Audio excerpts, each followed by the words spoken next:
राखी के त्योहार ऐसा न भैया कि हर बहन के इंतजार रहेला कि अगर बाहर में ओकर भाई बा तो यही बहाने वो अपना घरे जरूर आई। लेकिन एक घड़ी के नौकरी में ऐसा होता टे कि हर पर्व त्योहार में छुट्टी मिलल मुश्किल हो गई बटे। हर जगह दबाव बढ़ गई, प्रेशर बढ़ गई बटे। बहनिया अपना भाई के लगे फोन कैलस, ये कहलस ये कैसे, अरे राखी के छुट्टी लेके घरे अरे आइब की ना कि बोला अपना बहन से राखी बंधवैब की ना। बहनिया कहलस कि राखी के छुट्टी लेके घरे अरे आइब की ना। कहती है बहनिया कि अपना बहनी से राखी बंधवैब की ना।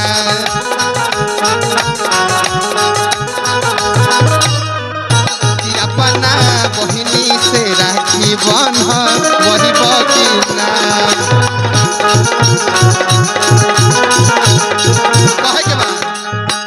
राखी के छुट्टी लेके घरे अहिब की ना। क्या बात है? राखी के छुट्टी लेके घरे अहिब की ना।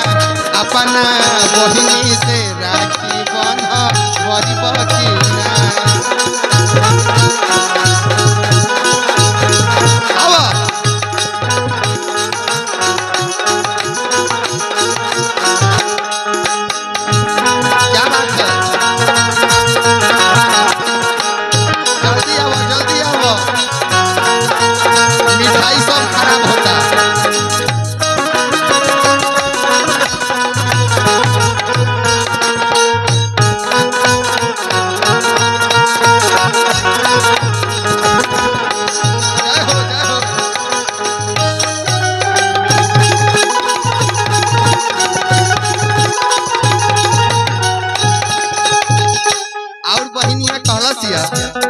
ए भैया तू तो ऐसे ना आवेला घरे।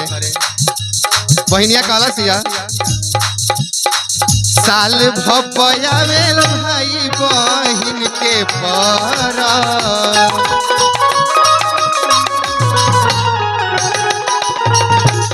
और कहलसिया रहब जे ना लगे तो बोल के ताना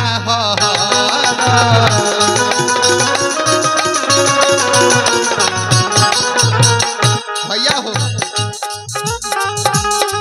साल भपावेला भाई बहन के पर। रहब जे ना लगे तो बोल के ताना और बहनिया कहलसिया नेग में बहन के कपड़ा तू दिलैब की ना।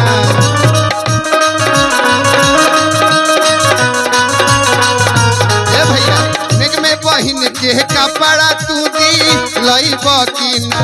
कि अपना बहनी से राखी बंधवैब की ना।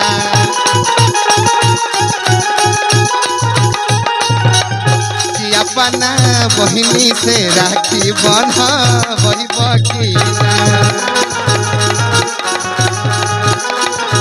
आओ सलेंदर बाबू।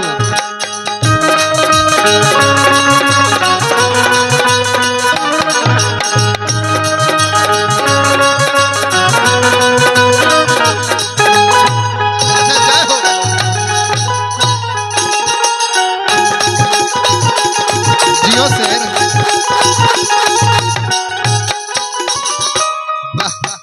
क्या बात है।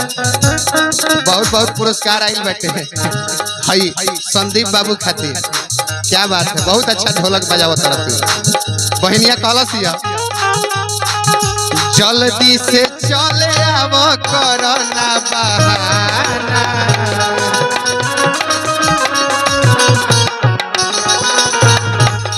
और का दिल टूट जाई जदी क देव तू माना।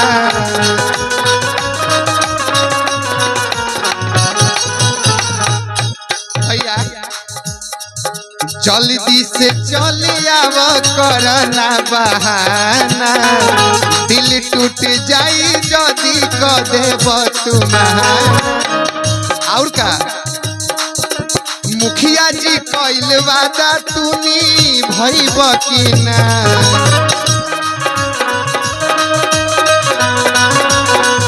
मुखिया जी कइल वादा तूनी भइब कि ना अपना बहिनी से राखी बंध वहिब कि ना अपना बहिनी से राखी बंध वहिब कि ना अपना बहिनी से राखी बंध वहिब कि अपना